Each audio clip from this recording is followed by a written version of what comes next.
สบายดีพี่น้องมาสมองสบอนเนาะที่เขามารับเบิงรับชมยินดีต้อนรับทุกท่านเข้าสู่ช่องสบู่ซาแนลมือนี้สบู่ก็สิมาว่าเรื่อง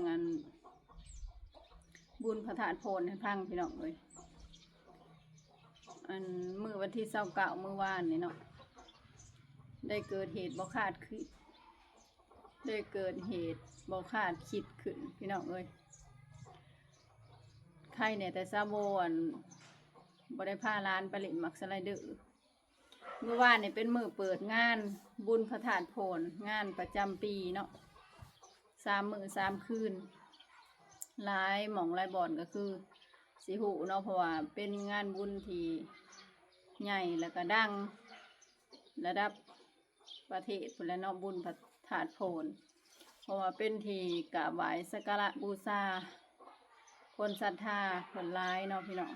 พระธาตุโพนนักท่องเที่ยวก็มาหลายเรื่องของเรื่องก็คือว่าเมื่อวานในเวลา3 โมงครึ่งพี่น้องได้เกิดเหตุลมหัวกุดจักมาแต่ใส่ทั้งที่บ่ได้มีพระมีพลพี่น้องเอ้ยเป็นตะยานจากลมหัวกุดมาแต่ใส่จังว่ามามุนเอาหมากสไลเดอร์ของเด็กหน่อยเล่นนะปิวขึ้นเทิงพระของพี่น้องเอ้ยจังว่า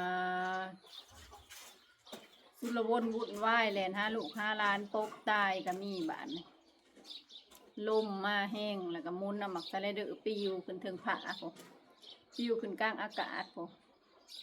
ผู้หาย5 ลูก 5 ล้านก็มีคนหากันอึกกระถึกหนึกน้องพี่น้องเป็นตาหน่ายบ่เคยเห็นกระสังเห็นเนาะพี่น้องมักสไลเดอร์บ่แม่นน้อยๆได้พี่น้องเอ้ยวงบักใหญ่นึงได้จังว่าล่มอุ้มไปได้อีกอะบ่น่าเสือทั้งที่บ่ได้มีลมมีฝน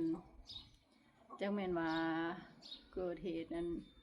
อาเพศปีศาจเกิดขึ้นเนาะพี่น้องยังดีร้านสะโบคือแห่งกับมักเล่นมักสไลเดอร์ซ้ำคันเป็นตอนที่สะโบร้านประเด็นนี่โอ้ยตายโลดใจขาดตายโลดสะโบนเดี๋ยวสิให้พ่อแม่พี่น้องไปเบิ่งไปชมมาเบิ่งบรรยากาศตอนที่มันเกิดเหตุเนาะพี่น้อง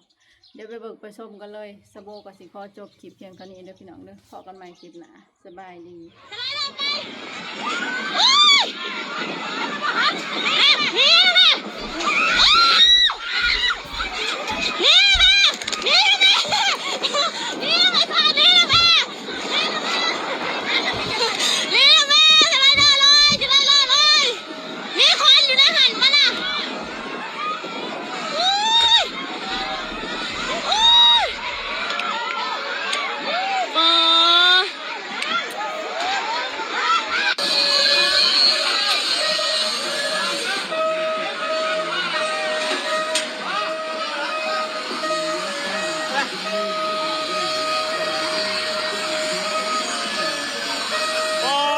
ทั้งยางขึ้นสูง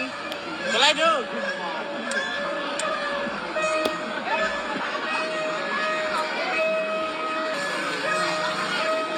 สิเลิกไปแล้วยังหน่อยมูมี่ว่านะฮะ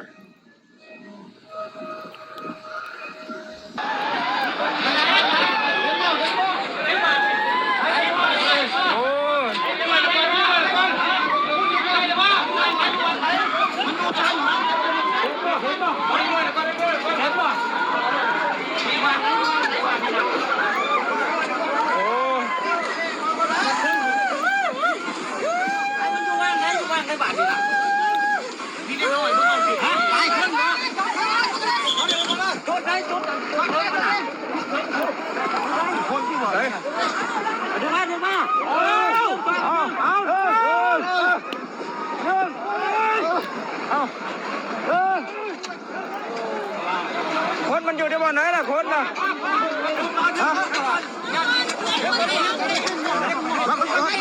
มาปีตัวนี้ขึ้นปีตัวนี้ขึ้น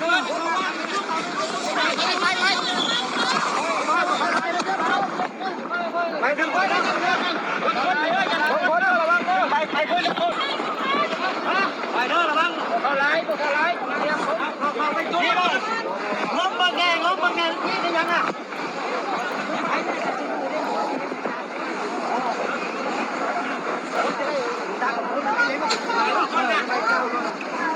บ่ไหนมันอยู่ชั้นใดเจ้าของแล้วน่ะ คนเนี่ยบางคนเนี่ยอยู่ปีนขึ้นอยู่กับหลังมึงบอกมีมาทำไรนี่ไม่มองนี่เราบางคนคนได้ดึงจะไปนะเห็นปะดึงกับหลังเอาดึงได้บ้างวะอย่างคนนี้นะฮะนะบางคน ว่าตอนนั้นมีคนหลายอยู่บ่ ไอ้เนี่ยอยู่เลยมีคนจะคนตอนนั้นเจ้าก้าวอ่ะ เขาไปอยู่นะคนนี้มีลูกขึ้นมาก็อยู่ไทยนี่นะลุงไทยออกได้ลุงเลย ปล่อยล้มออกแม่ปล่อยล้มออกปล่อยล้มออกปล่อยล้มออกปล่อยล้มออกปล่อยล้มออกปล่อยล้มออกเอาปล่อยล้มออกปล่อยล้มเลยปล่อยเลยไปเดี๋ยวไปเอาทางนั้นเดี๋ยวไปเลยอยู่ที่ไหนผมแล้วไปหาไก่ต้นน่ะไป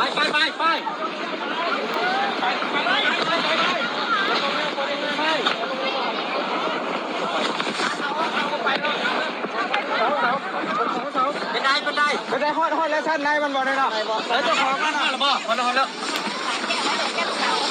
เดี๋ยวก็ดึงเชือกกลับเลยนะจับยังดึงข้าวถึงยัง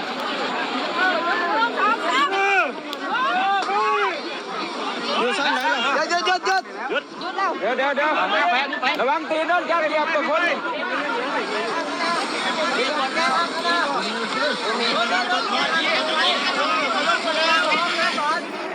ไผ่ตัดแล้วบ่ตัดแล้วไผ่ละจะสอบแล้วไผ่ละเจ้าลงแล้ว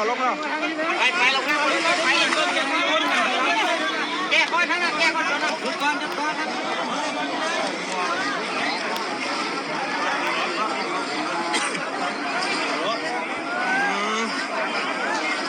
อันตรายเด้อบักสะเด้อไม่ได้มัดบ่ดีบ่รู้จังไดเพิ่นบ่ได้ครึ่งเต็นโอ้ย่านบ่ครึ่งงมท่อบ่เห็นก่อนโอ้ตอนผู้เห็นเหตุการณ์ว่ามันมีคนจะคนตอนนั้นน่ะไผเห็นน่ะไผเขาว่าบ่เห็นเล็กน้อยเขาว่าน่ะคนนึงเขาว่ามึงดูบ่เห็นคนนึงวะผมมาไปไว้โอ้ยเขาตู้ไผเขาว่าบ่เห็นเล็กน้อยเขาว่าน่ะผู้นึงเขาว่าน่ะเหยียบเด้อมันบ่ได้เห็นมันม้วนเข้าไปบ่เห็นได้คนมันหนักตัดไปเขาต้องทำแล้วตัดไปแล้วเพิ่มตรงนี้บ่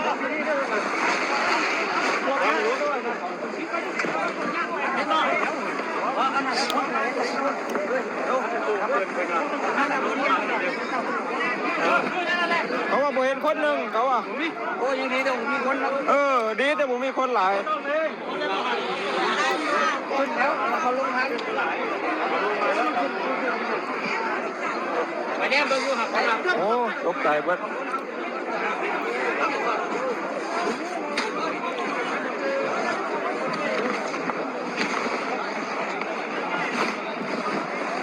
คนน้อยลงเลยคนอยู่นี่นะใครแล้วคนหมดไปแล้วป่ะคนหนักคนเลยคนใหญ่จริงค่ะพ่อเลยพ่อก่อนมีนะบ้างอ่ะพ่อก่อนแล้วมีคนเล่นตอนมันลอยขึ้นมีใครอยู่เหตุการณ์เจ้าบ่ตอนเหตุการณ์มันมีคนจะคนประมาณตอนนั้น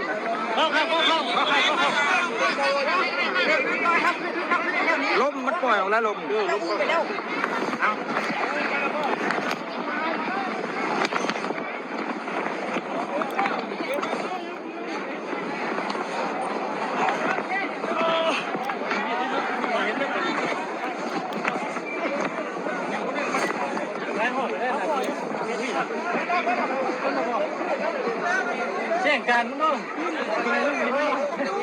เรื่องการเรื่องมีผู้ใดแปลว่าลูกหลานไผมาขึ้นนะบ่เห็นเลยยังเห็นแล้วป่ะจะไปผู้นึงอยู่นี่เล็กน้อยทำเรื่องของบ่เห็นได้มันม่วนด้วยอะไรเรื่องเพิ่มมากมันสู้อันนั้นเพิ่มบนข้างในมันเนี่ยอันนี้เพื่อนบ่มีแล้วเมื่อกี้ม่วนเลยเพิ่นละมุดเข่าไว้ยังมันบ่ได้ยืนทางในจะมันทำทางในดิมันทำไหนมันต้องพื้อออกพื้อจะนี่ออกแล้วมั้งทุกวันนี้ร้อยขึ้นไปตามผู้ปกครองฮัลโหลเดี๋ยวได้ลานวันนี้มาขึ้นมักตะลุดบ่ มันปิ้วขึ้นบางชุ่งหนึ่ง บ่ ปิ้วขึ้นเทิงพุ่น ร้านเจ้าบ่ได้มาขึ้นบักตะลูดบ่บักตะลูดลมพัดขึ้น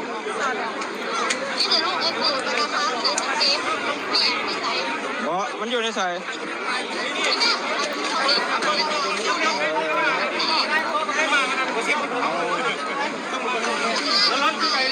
เซเลเดอร์มันมีคนแล้ว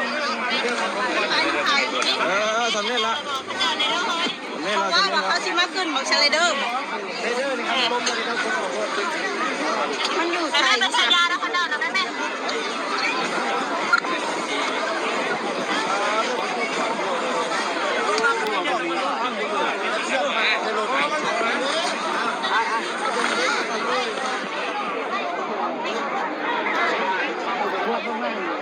ตัวนี้นั้นบริครบมาตัวนี้นะชอบ ตัวนี้มันข้างตัวนี้นะ ตัวนี้ข้างปะ ตัวนี้มันข้างไงข้างเสานี่ผมมีดอกตัวนี้ เยี่ยมมากเต็มเท้านี่เลย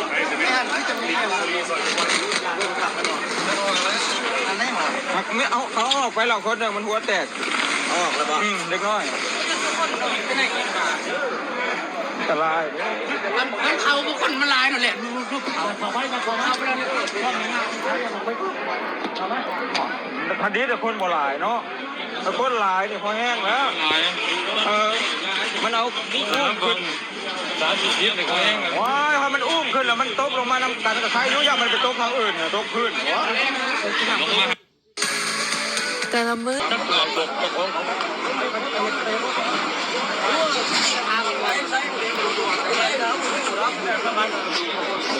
ขาดกิจเด้อนี่มักสลาเดอร์ถึกลมอุ้มขึ้นดีแต่